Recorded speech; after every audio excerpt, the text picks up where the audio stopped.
اب تعلیم سے متعلق قرآنی احکامات کچھ اس کی تھوڑی سی بات میں کروں گا.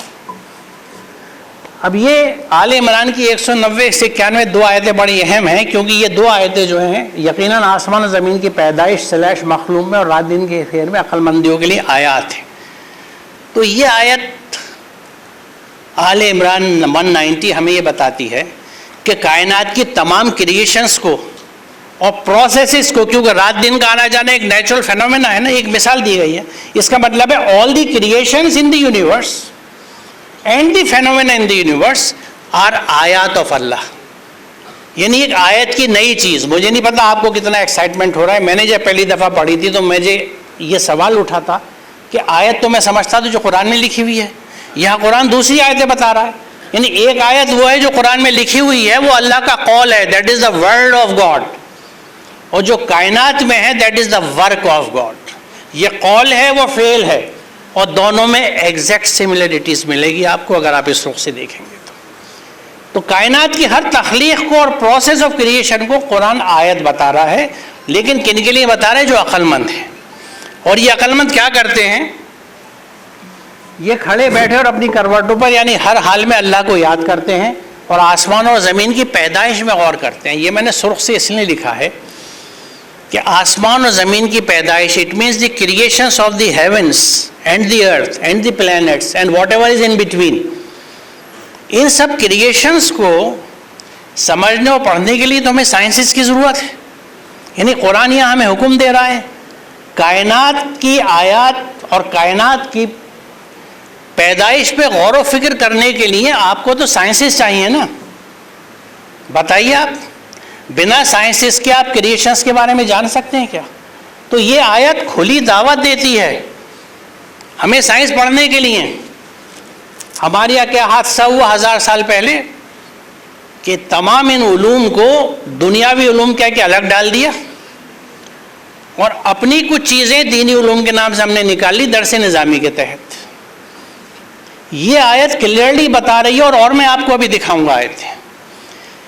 دیکھیے دین کا جو لفظ ہے عربی کا، جو لوگ عربی سے واقف یہاں بیٹھے ہوئے ہیں، اگر میں غلط ہوں تو مجھے بتائیں. اس کے مادے میں قانون، اطاعت اور یوم الحساب 3 مفہوم ہیں جو دین کے استعمال ہوتے ہیں.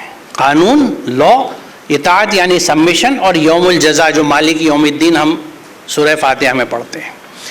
تو دین کے مفہوم میں قانون شامل ہے. تو اللہ کی کائنات میں جتنے قوانین اس کے چل رہے ہیں ان کا مطالعہ، ان کی اسٹڈی کیسے دین سے باہر ہو سکتا ہے؟ It is very much part of a دین. تو یہاں ہمیں یہ موٹیویشن مل رہا ہے کہ انفیکٹ تمام وہ نیچرل سائنسز جن کو ہم پڑھتے ہیں ان کو پڑھ کے سمجھ کے کائنات کو اگر ہم اس میں اللہ کی جھلک دیکھتے ہیں، اس کی کریشنز کو اپریشیٹ کرتے ہیں، تو یہ پورا پروسیس عبادت بنتا ہے. اب یہ مثال دیکھیے، کیا وہ لوگ جنہوں نے انکار کر دیا ہے غور نہیں کرتے کہ صاحب آسمان اور زمین باہم ملے ہوئے تھے. سولر سسٹم آنے سے پہلے یہ پورا ایک نیبولا، ایک کلسٹر تھا جس میں سے پلانٹ سب الگ ہوئے اور پانی سے ہر زندہ چیز پیدا کری. یہ میرا سبجیکٹ رہا ہے اور میں نے مدتوں اوریجن آف لائف پڑھائی ہے اپنے اسٹوڈنٹس کو. اینڈ وی نو اٹ کہ ہر زندہ چیز پانی سے پیدا ہوئی ہے اور آج بھی زندگی پانی میں ہی پیدا ہوتی ہے. ہم اپنی ماں کے پیٹ میں جب پلتے ہیں تو وہی ایمنیوٹک فلوئڈ ہوتی ہے جس میں بچہ تیرتا رہتا ہے پیٹ کے اندر. تو پانی سے ہم نکل آئے سمندر سے وجود میں آ کے، لیکن سمندر کو اپنے اندر لے آئے ماں کے پیٹ میں جو ایمنیوٹک فلوئڈ ہوتی ہے اس کا کمپوزیشن بہت حد تک میرین واٹر کے جیسا ہوتا ہے، وہی سیلینٹی ہوتی ہے. اب یہ چیزیں دماغ اشش کرنے لگتا ہے کہ کیا ہوا، کیا یہ ایوولوشن میں کہاں سے ہم پانی میں پیدا ہو گئے اور آج پانی اپنے اندر لے آئے اور بچہ اس کے اندر فلوٹ کر رہا ہے، پل رہا ہے. ہم سب اسی مرحلے سے گزرے. تو کیا پھر تم ایمان نہیں لاتے؟ یعنی اس کے بعد بھی تمہیں یقین نہیں ہوتا اس کریٹر کے اوپر؟ ہم نے زمین میں پہاڑ جما دیے تاکہ انہیں لے کے ڈھلک نہ جائے، اس میں راہیں بنا دیے اور آسمان کو ایک محفوظ چھت. میں تھوڑا سا اسکپ کر کے چل رہا ہوں، آپ بعد میں سے پڑھ سکتے ہیں. مگر یہ ہے کہ کائنات کی آیت کی طرف توجہ ہی نہیں کرتے. شکایت کر رہا ہے قرآن، اعراض برتتے ہیں کائنات کی آیات سے اعراض برتتے ہیں. They just avoid it, they don't ponder upon it, ان پہ توجہ نہیں دیتے, ان کے بارے میں سوچتے نہیں ہیں. آج یہ جو کہہ رہا ہے کہ آسمان کو ایک محفوظ چھت بنایا, تو آج ایٹماسفیئر کا جو رول ہے, اوزون کی پروٹیکٹیو لیئر ہے, یہ ایٹماسفیئر ہے, اس میں گیسز جو ہیں, اس میں جو ریزسٹینس آف فرکشن ہے, جس سے وہ میٹیورس اور میٹیورائٹس جو ٹوٹ کے زمین پہ گرتے ہیں وہ برن آؤٹ ہو جاتے ہیں. یہ کیسی حفاظت ہے؟ یہ آسمان کو محفوظ چھت بنایا. یہ وہی حفاظت ہے جس کا یہاں ذکر کیا جا رہا ہے. اب یہ سائنسز ہی تو ہے نا سارے. کیا قرآن موٹیویٹ کر رہا ہے؟ آپ آسمان کو محفوظ چھت کہاں سے پڑھیں گے اگر آپ انوائرمنٹ کو اور اوزون کو نہیں سمجھیں گے؟ ایک اور آیت ہے اس سے ریلیٹڈ, وہی ہے جس نے سورج کو اجیالا بنایا اور چاند کو چمک دی. سیلف لیومنس از سن اور ریفلیکٹڈ لائٹ مون ہے. یہ بات اس وقت قرآن بتا رہا ہے جس وقت یہ چیزیں لوگ نہیں جانتے تھے. منزلیں مقرر کریں تاکہ برسوں کی گنتی, یعنی جو ہم چاند سے نکالتے ہیں, یہ سب کچھ حق سے پیدا ہے. وہ کہانیوں کو کھول کھول کر پیش کر رہے ہیں لوگوں کے لیے جو علم رکھتے ہیں. یفصل الآیات لقوم یعلمون, جو علم رکھنے والے لوگ ہیں ان کے لیے اس نے اپنی آیتیں کھولی ہیں. آج بھی کائنات کی آیتیں کن قوموں پہ, کن لوگوں پہ کھل رہی ہیں؟ جو علم رکھنے والے ہیں. دوسری جگہ قرآن کہتا ہے قد فصلنا الآیات لقوم یعلمون, ہم نے اپنی آیتیں کھول دی ہیں ان لوگوں کے لیے جو علم رکھتے ہیں. تو جن کے پاس آج علم ہے ان آیتوں پہ کام کر رہے ہیں, ڈسکوریز کر رہے ہیں, نتائج نکال کے لا رہے ہیں. اب یہ دیکھیے جو نمل 83 سے 85 دو آیتیں ہیں, یہ بہت کلیئرلی یہ بات کہتی ہے کہ آخرت میں جب اللہ تعالیٰ قیامت کے لوگوں کو جمع کرے گا, جب سب آ جائیں گے تو وہ ان سے پوچھے گا کہ تم نے میری آیتوں کو جھٹلا دیا بنا ان کا علمی احاطے کیے. غزتم بی آیاتی ولم تحیطوا بی علما ماذا کنتم تعملون, یو ریجیکٹڈ مائی سائنس, میری آیتوں کو جھٹلا دیا without comprehending them with your knowledge, ان کا علمی احاطہ کیے بنا. اور سب سے خطرناک بات یہ ہے کہ what was it you did ماذا کنتم تعملون, تم یہ نہیں کر رہے تھے تو کر کیا رہے تھے؟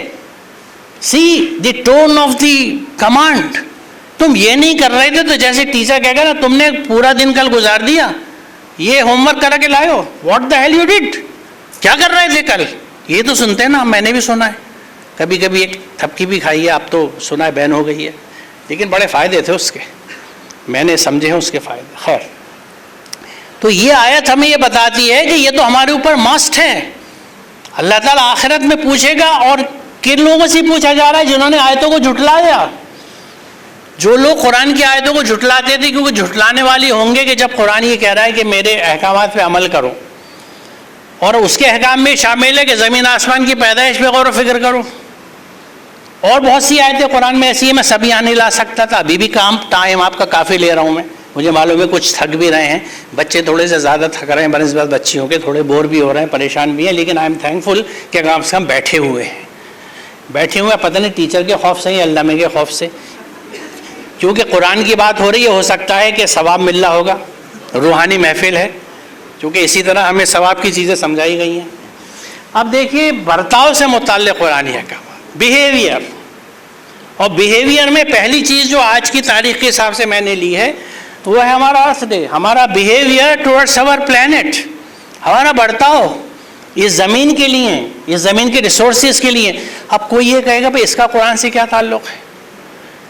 قرآن تو روزہ نماز کی کتاب ہے, کیونکہ ہمیں تو دین کے نام بھی یہ سکھایا گیا ہے. اب قرآن دیکھیے بے انتہا انکلوزیو کتاب ہے, کیونکہ پوری ہیومینٹی کے لیے ہے, اور جب تک یہ دنیا قائم رہے گی اس وقت تک کے لیے گائیڈ بک ہے. یہ نو فردر ریویلڈ بک از فورتھ کمنگ, کوئی اور کتاب آسمانی اب نہیں آنے والی. یہ سلسلہ ویدوں سے شروع ہوا تھا اور قرآن پہ ختم ہوا ہے.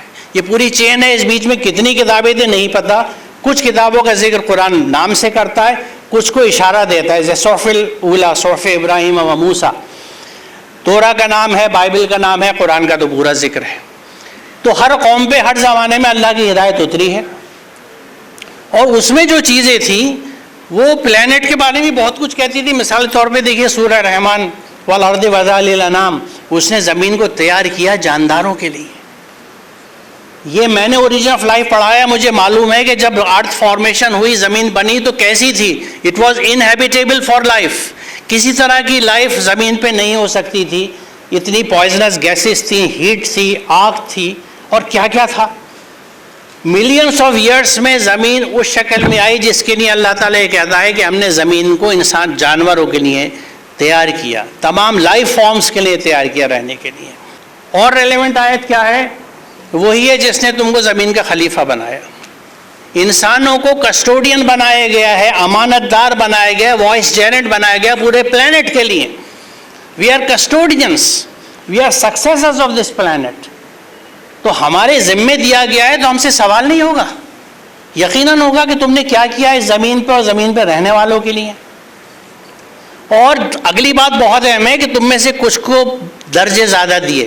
یعنی اس زمین پہ آپ دیکھیں تو لوگوں کے پاس ریسورسز الگ الگ طرح کے، کسی کے پاس کم، کسی کے زیادہ. تو جن کو زیادہ دیا ہے وہ آزمانے کے لیے دیا ہے کہ اس کا یہ کیا کریں گے. ان ریسورسز کو یہ اپنے اوپر خرچ کرتے ہیں یا دوسروں کے اوپر خرچ کرتے ہیں. اور ایک ڈیفائننگ پرنسپل دے دیا کہ هو الذی خلق لکم ما فی الارض جميعا، سورہ بقرہ میں. وہی ہے جس نے زمین کا سب تم سب کے لیے بنایا ہے. So it must be distributed judiciously among all of us. جس کی مثال میں اکثر فوٹو سنتھسس سے دیتا ہوں، جو میڈم بھی بتا رہی تھی، آپ نے وہ ویڈیو دیکھی ہے، بہت جگہ ہے کہ نیچرل ریسورسز جو نیچر میں ڈسٹریبیوٹ ہوتے ہیں وہ ایک گریڈینٹ کے حساب سے ہوتے ہیں. سوکھی مٹی میں آپ پانی ڈالیے چاروں طرف پھیل جاتا ہے. جس جگہ پانی ڈال لیں وہاں کی مٹی اس پانی کو روک کے نہیں رکھتی کہ ھذا من فضل ربی، یہ تو میرے رب کا فضل ہے، میں اسے پکڑ کے بیٹھوں گا، محل بناؤں گا، مکان بناؤں گا، سامنے تختی لگوا دوں گا، ھذا من فضل ربی. اللہ کا حق ادا ہو گیا. کتنا ویسٹ کیا نہیں پتا. اور اب تو مکان چھوڑیے، مسجدیں ماشاءاللہ تاج محل بنتی ہیں، پتھر لگ رہے ہیں، سمٹ رہی ہیں، سج رہی ہیں، ایئر کنڈیشنر، گدے. محلے میں کتنی بچی ہیں، بچے بیٹھے ہوئے، فیس دینے کے پیسے نہیں ہیں. کیا کیا ضرورتیں ان محلوں میں ہیں جہاں کی مسجدیں سجی ہوئی ہیں، اور اس کو اسراف نہیں سمجھا جاتا. یہ ویسٹیج نہیں ہے. یہ سب قرآن کو نہ سمجھنے کے نتیجے ہیں. قرآن کو سمجھنے والا ویسٹیج کو سمجھے گا اور ریسورسز کا صحیح استعمال سمجھے گا. بیجا خرچ، اسراف. کیا کہتا قرآن؟ بیجا استعمال کرنے والی ہیں، حد سے بڑھنے والوں کا کہا نہ مانو. یہ زمین میں فساد کرتے ہیں، اصلاح نہیں کرتے. الذین یفسدون فی الارض ولا یصلحون، کوئی اصلاح نہیں کرتے، یہ کوئی سدھار کا کام نہیں کرتے. یعنی کوئی بھی، یعنی آج یہ سمجھیے، آج جو کنزیومرسٹ سوسائٹی ہے جس کا ہم سب حصہ ہیں، یہ کنزیومرزم جو ہے یہ فساد پھیلاتا ہے. فساد عربی کا جو لفظ ہے اس میں صرف جھگڑا ہی نہیں ہے، ہر طرح کا انیکوالٹی، امبیلنس، کرپشن، پولوشن، یہ سب فساد میں آتا ہے. یہ سب چیزیں جو لوگ پھیلاتے ہیں ان کو فالو مت کرو. ریسورس ویسٹ کرنے والوں کو فالو مت کرو. اب آپ ایک چیز میں اور جو یہاں شیئر کرنا چاہوں گا کہ آپ یہ سوچیں کہ بھائی میں چونکہ قرآن کو مانتا ہوں، قرآن کو سمجھتا ہوں، اس لیے یہ انوائرمنٹل آسپیکٹس قرآن کی میں بتا رہا ہوں. میں آپ کے سامنے ایک یہ کتاب کی تصویر لاتا ہوں، Islam and ecology, Harvard university press سے چھپی. ایڈیٹرز میں 2 غیر مسلم ہیں.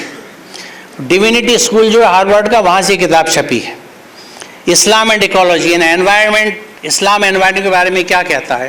اور اس میں مجھے خوشی ہے کہ اس میں خاکسار کا بھی ایک چیپٹر تھا، دی سائنٹیفک انوویشنز اینڈ المیزان. جو میزان کا کنسیپٹ ہے قرآن کا، سائنٹیفک انوویشن سے اس کا کیا رشتہ تھا، اس کتاب میں موجود ہے، Islam and ecology. United nations نے فیتھ فار ارتھ کے نام سے پورا ایک گروپ بنا رکھا ہے کہ جو عقائد والے لوگ ہیں، پیپل آف فیتھ، وہ کس طرح سے زمین کی حفاظت کا کام کر سکتے ہیں. Faith for earth movement United Nations environment programme کا ایک حصہ ہے. One earth many religions one goal. Goal کیا ہے؟ سسٹینیبلٹی. کس طرح زمین کو، اس کے ریسورسز کو بچا کے رکھا جائے اگلی جنریشن کے لیے. اگر ہم پریکٹسنگ مسلمان ہوتے اور اپنے آپ کو اس زمین کا خلیفہ مانتے ہوئے اس انداز کے ماڈل اپنے ہاں بناتے تو آج ہم اس میں بھی لیڈرشپ پہ ہوتے ہیں. وہ لیڈرشپ ہمارے یہاں نہیں ہے. اور اس کے لیے میں ایک چیز تو یہ شیئر کروں گا کہ یہ میزان، اسی فیتھ فار ارتھ کے گروپ نے ایک اسلام کے تعلق سے گروپ بنایا تھا جس انہوں نے کووننٹ فار دی ارتھ بنایا ہے. اور مجھے خوشی ہے کہ اس کو اردو میں لانے میں اس سے جڑا ہوا ہوں اور اس کو اردو میں لے کے آیا ہوں. اس کا جو کووننٹ اردو کا ہے جو ان کی ویب سائٹ پہ موجود ہے وہ میرا تیار کیا ہوا ہے. اور یہ ایک مثال آپ کو دکھا رہا ہوں، Cambridge central mask, Europe's first eco friendly mask.